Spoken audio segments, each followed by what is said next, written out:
ஞானாசிரியருடைய அறிவுரையின் பெயரில் திருவமுது ஏற்பாடு செய்யப்பட்டுள்ளது. வெளியூர் அடியார் பெருமக்கள் அனைவரும் இங்கு வந்து இரவு தங்கி காலையிலே அனுஷ்டான பூஜை செய்வதற்கு ஏற்பாடு செய்யப்பட்டுள்ளது. மதியம் மாகேஸ்வர பூஜை அடியார் பெருமக்களுக்கு செய்து அனைத்து பக்தர்களுக்கும் பொதுமக்களுக்கும் திருவமுது ஏற்பாடு செய்யப்பட்டுள்ளது. இந்த அற்புதமான பெருவிழாவிலே அனைத்து பக்தர்களும் கலந்து கொண்டு சிறப்பு செய்து சிறப்படைய வேண்டுமாய் மிகவும் மிகவும் வேண்டி விரும்பி தாழ்மையுடன் கேட்டுக்கொள்கின்றோம். மண்ணில் பிறந்தார் பெரும் பயன் மதிசூடும் அன்னலார்தமை அமுது செய்வித்தல் என்ற அந்த பொன் வாக்கிற்கு, சேக்கிழார் பெருமானுடைய வாக்கிற்கு இணங்க அடியார் பெருமக்கள் அனைவரும் ஒன்றிணைந்து இந்த அற்புதமான விழாவினை சிறப்பு செய்ய வேண்டும். வாசவி மகால் என்கின்ற அற்புதமான மகாலை பெரியவர்கள் வழங்கியிருக்கிறார்கள்.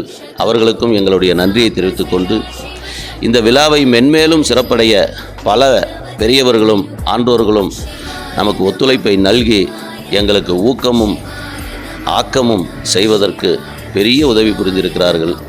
அவர்களுடைய பெயரை தனித்தனியாக கூறவில்லை என்று சொன்னாலுமே கூட சொர்ணாம்பிகா சமேத சுகவனேஸ்வர பெருமானுடைய இருவருடைய நெஞ்சிலும் நீங்காத எழுத்துக்களாக உதவி செய்தவருடைய அனைவருடைய பெயரும் பதிந்துவிடும்.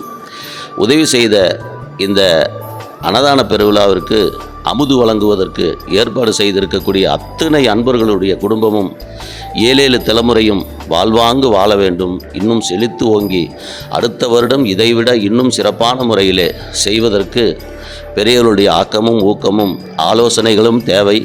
அடியார் பெருமக்களாகிய அத்தனை பேருடைய ஒத்துழைப்பும் தேவை என்று சொல்லி வாய்ப்புக்கு இந்த விழாவினுடைய சிறப்பை சிறப்படைய செய்ய அனைவரும் வேண்டி விரும்பி தாழ்மையுடன் கேட்டுக்கொள்கின்றோம். திருச்சிற்றம்பலம். தென்னாடுடைய சிவனே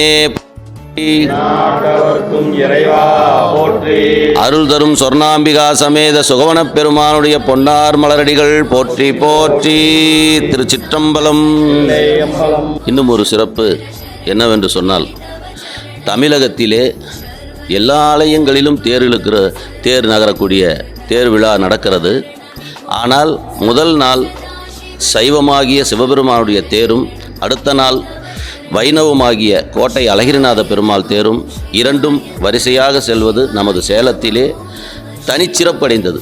ஏனென்று சொன்னால், சைவ மதமும் வைணவ மதமும் வேறு வேறு அல்ல என்ற வாக்கிற்கு இணங்க திருமணம் தள்ளி போகக்கூடிய மக்கள் கூட இந்த மாதிரி விழாவை காணும் பொழுது உடனடியாக அந்த சம்பந்திகளுடைய சம்பந்தம் ஏற்படும் என்பது மரபு.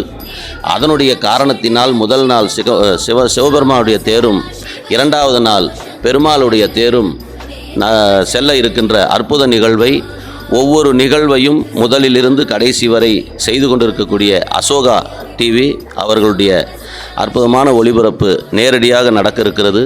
அதை கண்டுகளித்து அனைத்து பக்தர்களும் எல்லா விதமான வளங்களும் நலங்களும் பெற்று உய்ந்து எல்லாம் வல்ல சிவபெருமானுடைய அருளை பரிபூர்ணமாக பெற வேண்டும் என்று அடியார்கள் சார்பாக கேட்டுக்கொள்கிறோம். திருச்சிற்றம்பலம்.